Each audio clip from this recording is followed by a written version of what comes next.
남편의 사망보험금을 찾으러 갔다가 살아있는 그를 만났습니다. 남편이 죽었다는 연락을 받았을 때 나는 울지 않았다. 울면 현실이 되어버릴 것 같았기 때문이다. 장례를 치르고 아이들 손을 잡고 사망보험금을 정리하러 간 그날까지도 나는 그가 정말 죽었다고 믿고 있었다. 창고 직원이 서류를 한 번 더 들여다보며 이 기록이 이상합니다라고 말했을 때 내 심장이 아니라 종이부터 흔들렸다. 그리고 며칠 뒤 병원 복도 끝에서 나는 살아있는 남편을 보았다. 그 순간 깨달았다. 이 이야기는 그가 왜 살아있는지가 아니라 내가 여기서 무엇을 선택해야 하는지에 대한 이야기라는 것을. 남편의 장례가 끝난 뒤에도 집안에는 그의 시간이 남아 있었다. 현관에 벗어둔 구두의 방향은 바뀌지 않았고 욕실 선반에는 아직 그의 면도기가 놓여 있었다. 나는 그 물건들을 치우지 않았다. 치우는 순간 정말로 혼자가 될 것 같았기 때문이다. 아이들은 생각보다 빨리 일상으로 돌아갔다. 학교에 가고 숙제를 하고 저녁이 되면 텔레비전을 보며 웃었다. 나는 그 웃음이 고마우면서도 두려웠다. 아이들이 괜찮아지는 만큼 내가 더 무너질 것 같았기 때문이다. 생활은 기다려주지 않았다. 장례비, 병원비, 남편 이름으로 남아있는 대출 통지서가 순서 없이 도착했다. 나는 봉투를 뜯지 않은 채 식탁 한쪽에 쌓아두었다. 언젠가는 봐야 한다는 걸 알면서도 지금은 아니라고 스스로를 설득했다. 결국 보험사에서 온 마지막 안내문이 나를 밖으로 밀어냈다. 사망보험금 청구 기한이 임박했다는 내용이었다. 그 돈은 슬픔의 보상이 아니라 앞으로 살아야 할 시간의 비용처럼 느껴졌다. 보험사 건물은 이상할 정도로 밝았다. 검은 옷을 입은 사람은 나 혼자뿐이었고 모두가 평범한 얼굴로 자신의 순서를 기다리고 있었다. 번호표를 뽑고 앉아있는 동안 나는 여러 번 마음속으로 남편의 이름을 불렀다. 이곳에서만큼은 그를 다시 한번 공식적으로 보내야 할 것 같았다. 창구 앞에 앉았을 때 직원은 친절했고 절차는 익숙해 보였다. 서류를 넘기던 그의 손이 잠시 멈췄을 때도 나는 대수롭지 않게 생각했다. 컴퓨터 화면과 종이를 번갈아 보던 그는 조심스럽게 말했다. 확인해야 할 부분이 하나 있습니다. 그 한 문장이 이상하게도 가슴보다 귀를 먼저 울렸다.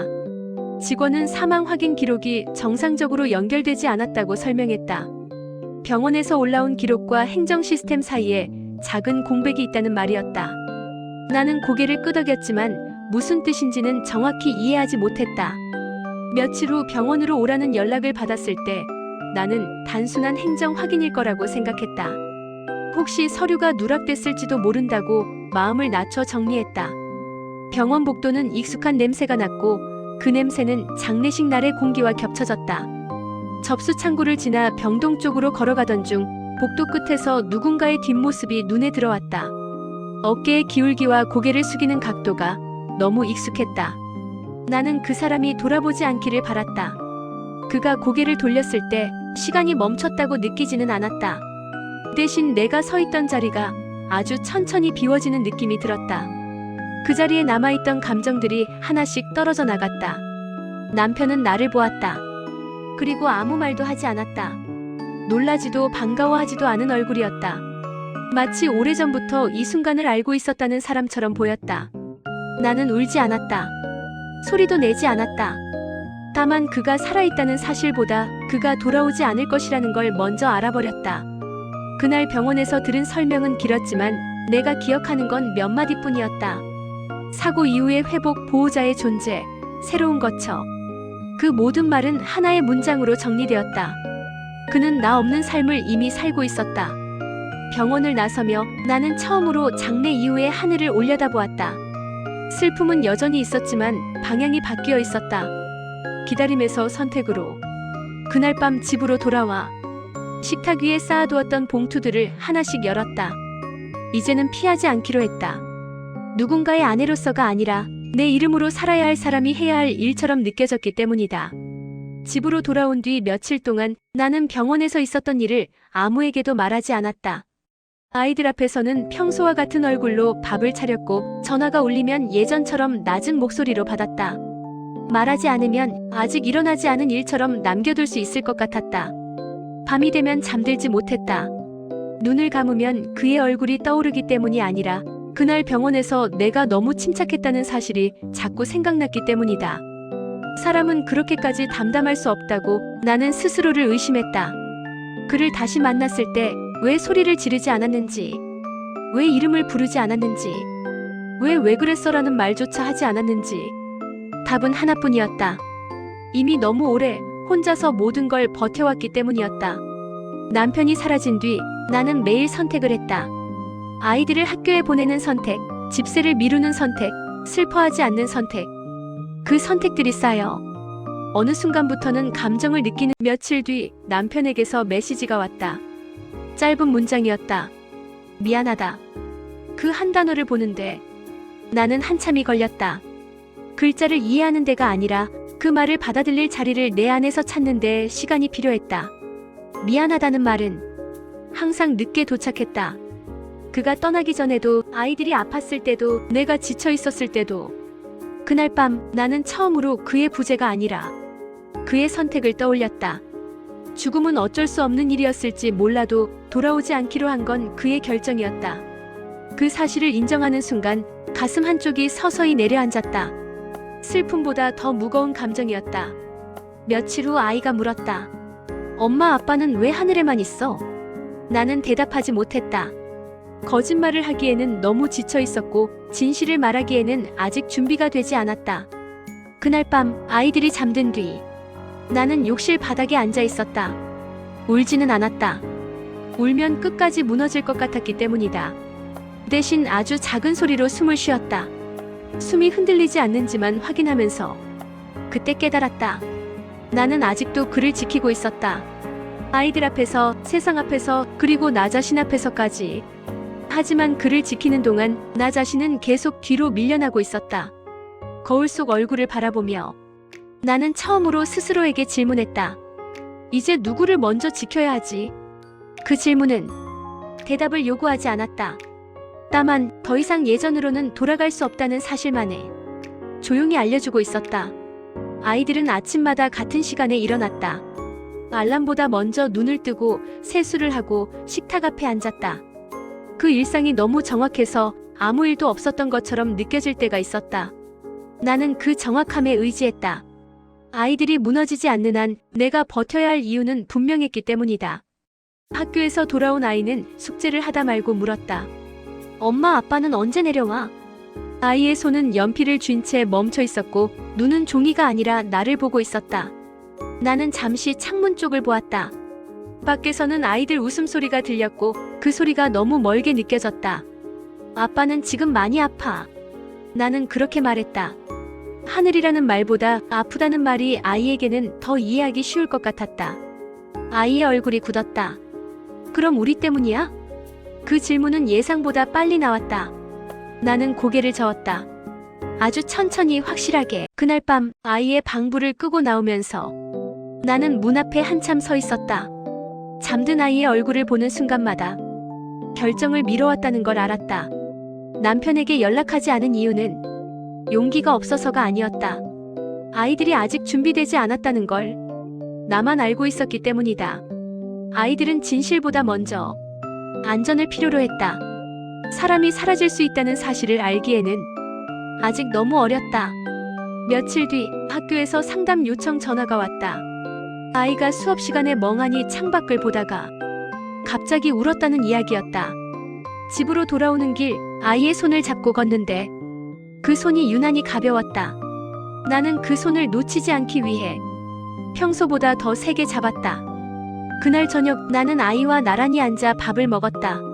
숟가락이 그릇에 닿는 소리만 들렸다. 아이의 숨이 일정해질 때까지 아무 말도 하지 않았다. 엄마가 약속 하나 해도 돼? 내가 먼저 말했다. 아이는 고개를 끄덕였다. 엄마는 절대 너를 혼자 두지 않을 거야. 그 말은 위로가 아니라 나 자신에게 하는 다짐에 가까웠다. 아이의 눈이 조금 흔들렸다. 그럼 아빠는? 나는 대답하지 않았다. 대신 아이를 안았다. 아이의 어깨가 작게 떨렸다. 그 떨림이 멈출 때까지 나는 아무 말도 하지 않았다. 그날 이후 나는 남편에게서 온 메시지를 더 이상 읽지 않았다. 읽는 순간 아이들의 얼굴보다 그의 선택이 먼저 떠오를 것 같았기 때문이다. 나는 아이들을 지키는 쪽을 택했다. 진실을 미루는 선택, 설명을 하지 않는 선택, 나쁜 사람이 되더라도 아이들의 하루를 지켜내는 선택이었다. 그 선택이 옳은지는 아직 알 수 없다.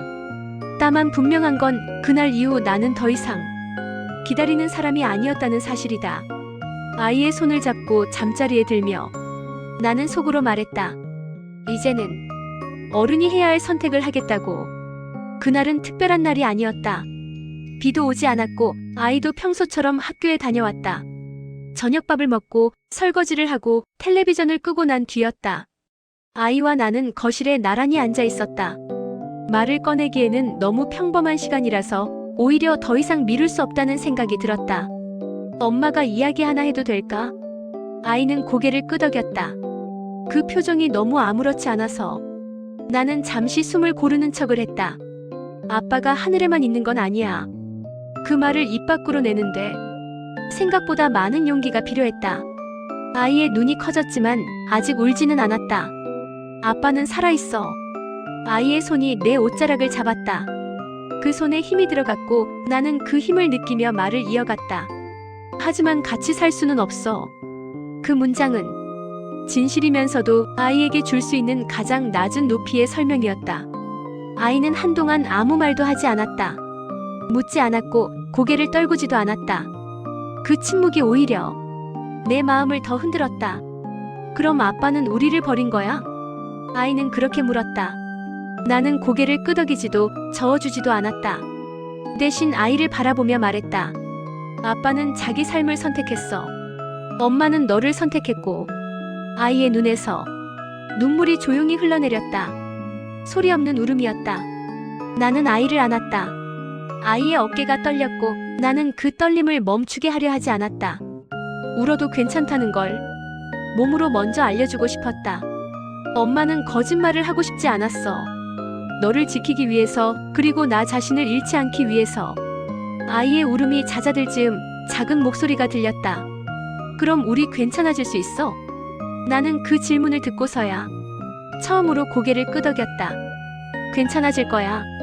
지금은 아프지만 아픈 채로도 살아갈 수 있어. 그 말은 아이에게 하는 말이었지만 동시에 나 자신에게 건네는 말이기도 했다. 그날 밤 아이를 재우고 나와 혼자 거실에 앉아 있었다. 집은 조용했고 그 조용함이 더 이상 무섭지 않았다.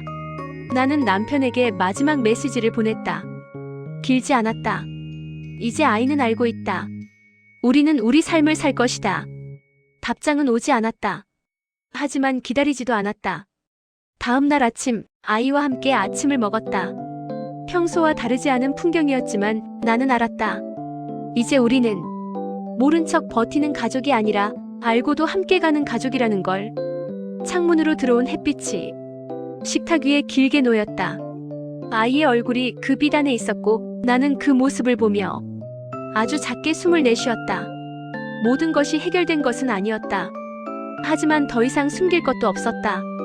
그것만으로